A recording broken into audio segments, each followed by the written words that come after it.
একজন বড় ওলি লেখেন যে এক ব্যক্তি, একটা হিন্দুস্থানে এক ব্যক্তি মারা গেছে।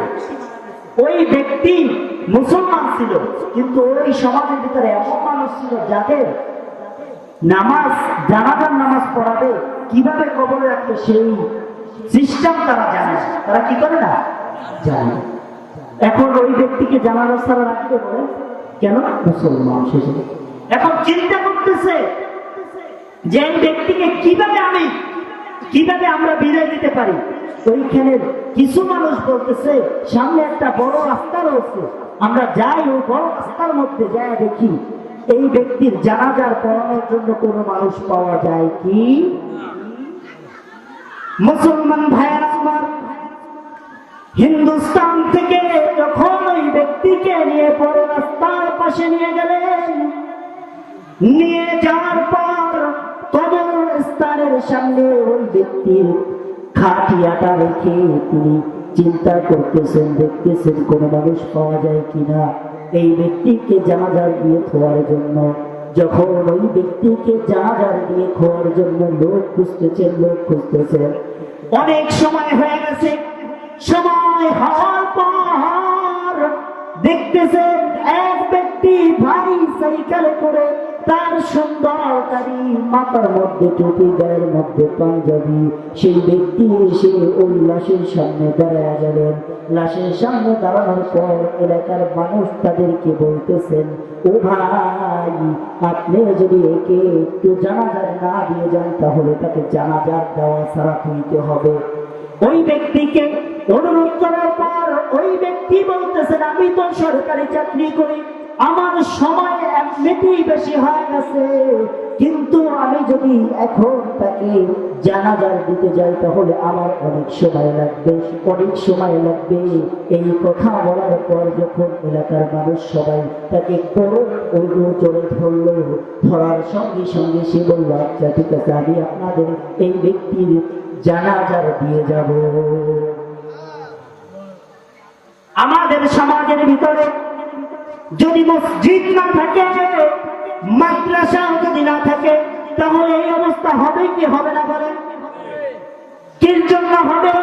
যেইখান থেকে মুসলমান তৈরি হয়, যেখান থেকে প্রকৃত ইমানদার তৈরি হয়, সেই ফ্যাক্টরি যদি বন্ধ থাকে তাহলে কোরআন নামক এই সিনার ভিতরে কোরআন নামক কিতাবটা ঢোকানোর যে ফ্যাক্টরি যদি বন্ধ থাকে তাহলে আমাদের সমাজের ভিতরে এই অবস্থা হবে। ওই ব্যক্তি জানাজার শেষ করলো। জানাজার যখন শেষ করেছেন তখন এলাকার মানুষ বলতেছেন, আমরা তো জানি না কিভাবে একে কবরে রাখবো, আপনি শুধু কবরের ভিতরে রেখে একটু মাটি দেওয়া শুরু করে দিয়ে যান, তারপর আমাদের কাজ আমরা সম্পূর্ণ করে নিব।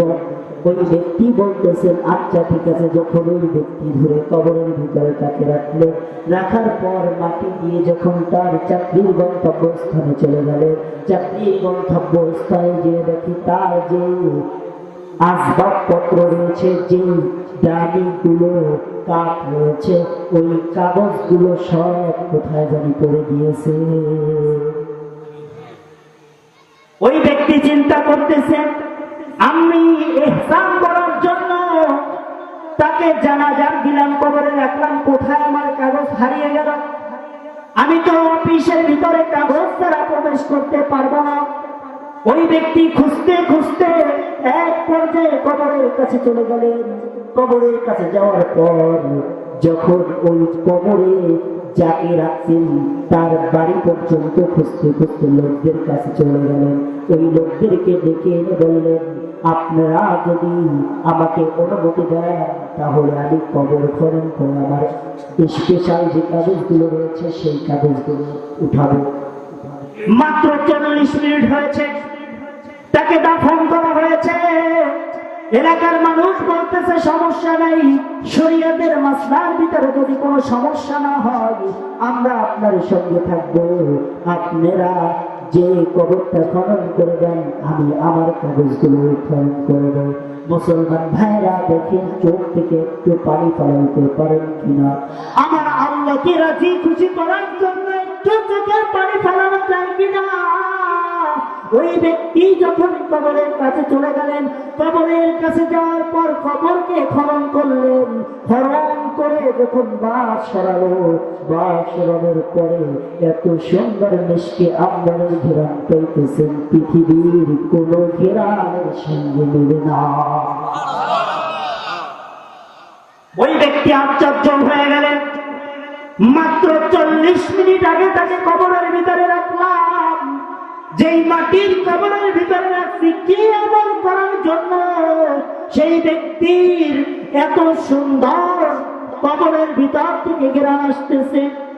ওই ব্যক্তি পুরো বাসারা দেখে ওই যে কবরের ভিতরে যে মানুষটাকে রাখলো, ওই মানুষটার সব চারপাশ দিয়ে সুন্দর সুন্দর ফুল দিয়ে ঘুরে রাখা হয়েছে।